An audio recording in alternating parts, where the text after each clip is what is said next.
ನಮಸ್ಕಾರ ಎಲ್ಲರಿಗೂ. ಇವತ್ತಿನ ದಿನ ನಾನು ಒಂದು ಬ್ರೇಕ್ಫಾಸ್ಟ್ ರೆಸಿಪಿನ ರೆಡಿ ಮಾಡ್ತೇನೆ ನೋಡ್ರಿ.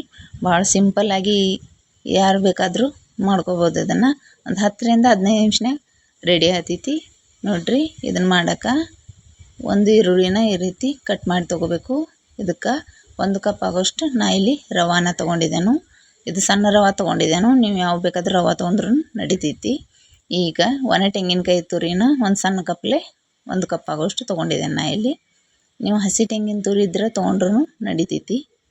ಇಲ್ಲಿ 1 ಕಪ್ ಆಗೋಷ್ಟು ಮೊಸರು ತೊಗೊಂಡಿದ್ದೇನೆ. ಯಾವ ಕಪ್ಲೆ ರವೆ ತೊಗೊಂಡಿದ್ದೇನಲ್ಲ ಅರ್ಧ ಕಪ್ಲೆ 1 ಕಪ್ ಆಗೋಷ್ಟು ಮೊಸರನ್ನು ತೊಗೊಂಡಿದ್ದೇನೆ. ಮೊಸರು ಇಲ್ಲ ಅನ್ನೋರು ಮಜ್ಜಿಗೆ ತೊಗೊಂಡ್ರೂ ನಡಿತೈತಿ. ಇದನ್ನು ಮಿಕ್ಸಿಗೆ ಹಾಕ್ಕೊಂಡು ಈ ರೀತಿ ಸಣ್ಣಗೆ ರುಬ್ಕೋಬೇಕು.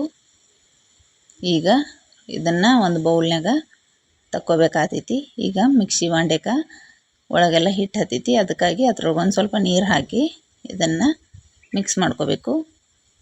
ಇದನ್ನು ಭಾಳ ಗಟ್ಟಿ ಅನಿಸ್ತಂದ್ರೆ ದೋಸೆ ಹಿಟ್ಟಿನ ಹದಕ್ಕೆ ನೀವು ಅದನ್ನು ಕಲಿಸ್ಕೋಬೇಕಾಗ್ತೈತಿ ನೋಡಿರಿ. ಈ ರೀತಿ ರೆಡಿ ಮಾಡ್ಕೊಂಡು ಇದಕ್ಕೆ ಒಂದು ಸ್ವಲ್ಪ ರುಚಿಗೆ ತಕ್ಕಷ್ಟು ಉಪ್ಪು ಹಾಕೋರಿ.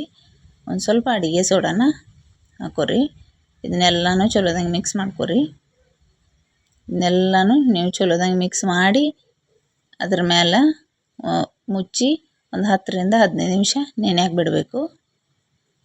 ನಿಮಗೆ ಟೈಮ್ ಇಲ್ಲ ಅನ್ನೋರು ಹಂಗೆ ಮಾಡಿದ್ರೆ ನಡಿತೈತಿ. ಆದರೆ ಒಂದು 5 ನಿಮಿಷನಾದರೂ ನೆನೆಸಿದ್ರೆ ಚಲೋ ಆಗ್ತೈತಿ. ಯಾಕಂದ್ರೆ ಒಳಗೆ ರವೆ ಇರ್ತೈತಿ, ಅದು ಉಬ್ಬಬೇಕು. ಒಂದು ಸ್ವಲ್ಪ ನೆನಿತಂದ್ರೆ ಉಬ್ಬತೈತಿ. ಅದಕ್ಕಾಗಿ ಒಂದು ಸ್ವಲ್ಪ ನೆನೆಸಿದ್ರೆ ಚಲೋ ನೋಡಿರಿ. ಈ ರೀತಿ ಚಲೋದಂಗೆ ಕಲಿಸ್ರಿ. ಕಲಿಸಿ ಆದ ನಂತರ ಈ ರೀತಿ ಒಂದು ಸ್ಪೂನ್ ತೊಗೊಂಡ ಕಾದ ದೋಸೆ ತವ ತೊಗೊಂಡಿದ್ದೇನೆ ಇಲ್ಲಿ. ಇದನ್ನು ಬಿಸಿ ಮಾಡಬೇಕು. ಬಿಸಿ ಮಾಡಿ ಒಂದು ಸ್ವಲ್ಪ ಮೇಲೆ ಎಣ್ಣೆ ಹಚ್ಚಿರಿ. ಎಣ್ಣೆ ಹಚ್ಚಲಿಲ್ಲ ಅಂದ್ರೆ ಹಂಗೆ ಮಾಡ್ಕೊಂಡ್ರೂ ನಡಿತೈತಿ. ನಾ ಇಲ್ಲಿ ಒಂದು ಸ್ವಲ್ಪ ಎಣ್ಣೆ ಹಾಕಿದ್ದೇನು. ಇದ್ರ ಮೇಲೆ ಈಗ 1 ಸ್ಪೂನ್ ಆಗೋಷ್ಟು ಹಾಕೋತೇನೆ ನೋಡಿರಿ. ಇದ್ರಾಗ 3-4 ಮಾಡ್ರೂ ನಡಿತೈತಿ. ಯಾಕಂದ್ರೆ ದೋಸೆ ತವ ದೊಡ್ಡದಿತ್ತಂದ್ರೆ 3ರಿಂದ 4 ಆತಾವು.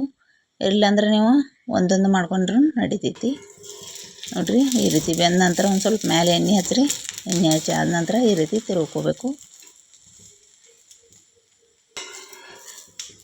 ಈ ರೀತಿ ತಿರುವಿ ತೊಗೋಬೇಕು. ಭಾಳ ಟೇಸ್ಟಿಯಾಗಿರ್ತೈತಿ ಇದು ನೋಡಿರಿ. ಈ ರೀತಿ ರೆಡಿ ಆಗೈತೆ ನೋಡಿರಿ.